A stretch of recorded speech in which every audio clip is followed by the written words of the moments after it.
Hi, I'm Cassidy Flanagan. And I'm Emelia, Jarosz, and this is our Unit 2 Apush video for the navigation laws, mercantilism, and the triangular trade. Mercantilism. Mercantilism is the theory that more goods in an economy should be exported rather than imported. In England, this was very popular during the Elizabethan era. The colonies would provide their raw materials through trade to England, and this would then give more riches to them. The goal was to have a favorable balance of trade, as well as maximize the gold and silver. When this system is adopted by the colonies in England, it increases England's wealth and power. This system was used to set the influential groundworks for the transatlantic trade route.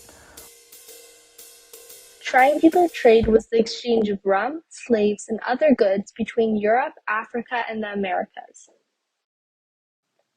Raw materials traveled from the colonies, manufactured goods from Europe, and slaves from Africa, creating a triangle.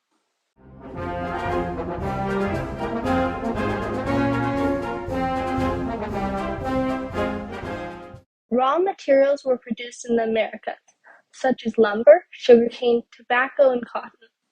These raw materials were then shipped to Europe, where manufactured goods would be produced.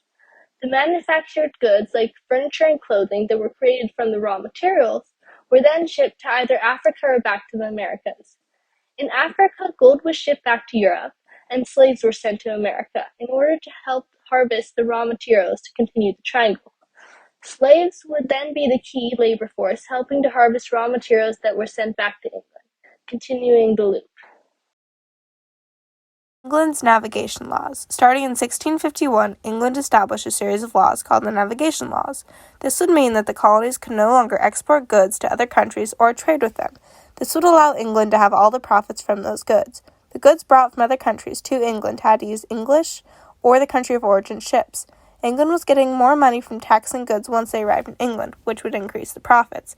The law was reenacted in 1660 with a few changes being added, such as certain items of exclusive trade, which meant that it could only be traded between England and the English colonies. These restrictions caused a lot of smuggling between the colonies as well as other empires such as the Dutch.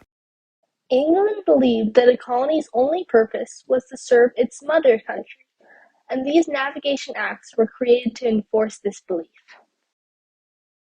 Series of acts after the initial navigation acts. Act of 1651 cut the Dutch trade with the colonies. Act of 1660 banned foreign shipping with the colonies. Act of 1663 allowed European imports only through England. Staple Act of 1673 ensured enumerated or listed goods only go through England. Woolen Act of 1699 prevent export or intercolonial sales of textiles, fabrics, or clothing. Hat Act of 1732 prevent export or intercolonial sales of hats. Molasses Act of 1733 an attempt to cut New England from trading with the French West Indies for molasses, which they would later turn into rum. The colonists had to smuggle this product to the other empire.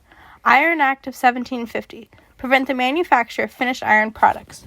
These restrictions led to great unrest in the colonies and started a feud between the colonies and England, which would eventually lead to the American Civil War and the English colonies separating from their mother country of England. The Navigation Acts had many effects on the colonies. They had a few benefits, such as creating a monopoly for the sale of tobacco, as well as protection from countries like France and Spain. The acts also had many negative effects. It limited the colony's development of manufacturing, which created a heavy reliance on England. It forced farmers to accept extremely low prices for their raw materials, and also caused the colonies to pay high prices for manufactured goods from Europe, as they were the only ones they were allowed to trade with. The biggest and most detrimental effect of mercantilism and triangular trade was definitely slavery. Mercantilism creates a demand for raw materials and money. Profits were driven by free labor, which was provided by slavery.